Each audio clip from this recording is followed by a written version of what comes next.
മലയാള സിനിമയിലെ പ്രമുഖ നടിമാരും സംവിധായകമാരും സാങ്കേതിക വിദഗ്ധരുമടക്കം 17 പേർ ചേർന്നാണ് വുമൺ ഇൻ സിനിമ കളക്റ്റീവ് എന്ന സംഘടന രൂപീകരിച്ചത്. മലയാള സിനിമയിലെ വനിതാ പ്രവർത്തകർ നേരിടുന്ന ലൈംഗികവും തൊഴിൽപരവുമായ ചൂഷണങ്ങൾക്കെതിരെയാണ് ഈ സംഘടന പിറവിയെടുത്തത്. സ്ത്രീകളുടെ പ്രശ്നങ്ങളിൽ അവരുടെ ശബ്ദമായി മാറിയ ഈ സംഘടനയുടെ ഇടപെടലാണ് ഹേമ കമ്മിറ്റിയുടെ രൂപീകരണത്തിന് കാരണമായതും. ഇതേ കമ്മിറ്റിയിലെ സ്ഥാപക അംഗത്തിനെതിരെ അതേ ഹേമ കമ്മിറ്റിയുടെ റിപ്പോർട്ടിൽ ഒരു പരാമർശം വന്നാൽ എങ്ങനെയിരിക്കും? അതെ, ഇത് കഥയല്ല, യാഥാർത്ഥ്യമാണ്. ഹേമ കമ്മിറ്റി റിപ്പോർട്ടിന്റെ 135 പേജിൽ 268 പാരഗ്രാഫിൽ അവരിൽ ഒരാൾക്കെതിരെ ഗുരുതരമായ ഒരു ആരോപണമുണ്ട്.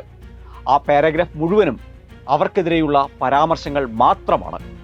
വെറും ആരോപണമല്ല, അവർ നൽകിയ മൊഴി സംബന്ധിച്ചും അതിലെ പൊള്ളത്തരത്തെയുമാണ് അത് ചൂണ്ടിക്കാട്ടുന്നത്. ഇനി ആ പ്രസ്തുത പാരഗ്രാഫിലേക്ക് വരാം. WCC അംഗങ്ങൾക്ക് സിനിമയിൽ പിന്നീട് അവസരം കുറഞ്ഞു.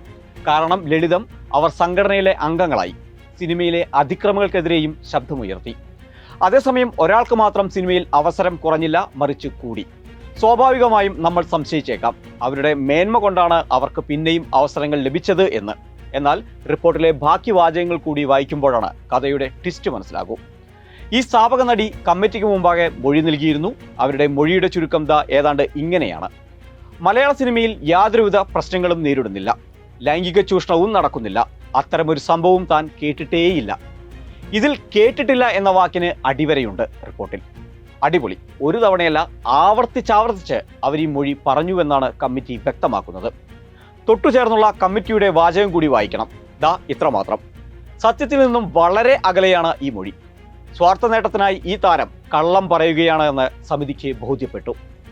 ആ താരം നൽകിയ തെളിവുകൾക്കും മൊഴിക്കും അതിനാൽ തന്നെ വലിയ വില കൽപ്പിക്കാനാവില്ലെന്നും സമിതി പറയുന്നു. മറ്റാരും തന്നെ ഇത്തരത്തിലൊരു മൊഴി നൽകിയിട്ടുമില്ല. ഈ ഹേമ കമ്മിറ്റി എങ്ങനെയാണ് രൂപീകരിക്കപ്പെട്ടതെന്ന് എല്ലാവരും ഓർക്കുന്നുണ്ടാകുമല്ലോ.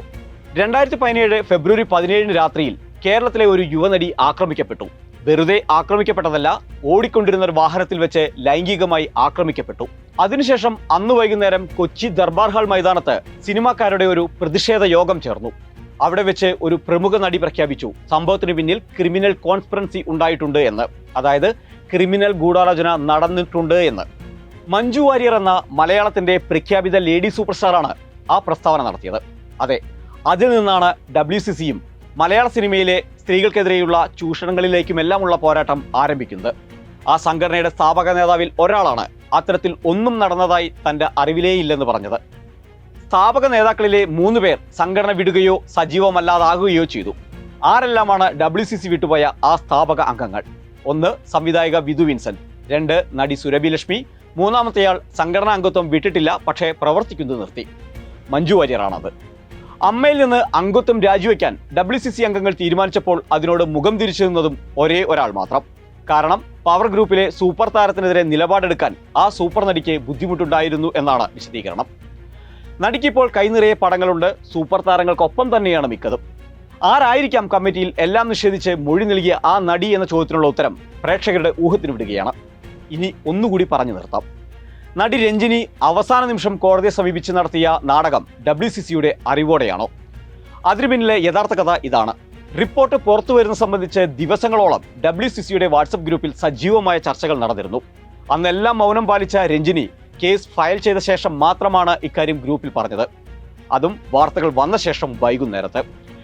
എന്തുകൊണ്ട് റിപ്പോർട്ട് പുറത്തു വരണമെന്ന് സംബന്ധിച്ച നിലപാട് എടുക്കുന്നുവെന്ന് മറ്റംഗങ്ങൾ രഞ്ജിനിയെ ബോധ്യപ്പെടുത്താൻ ശ്രമിച്ചെങ്കിലും പരാജയപ്പെട്ടു.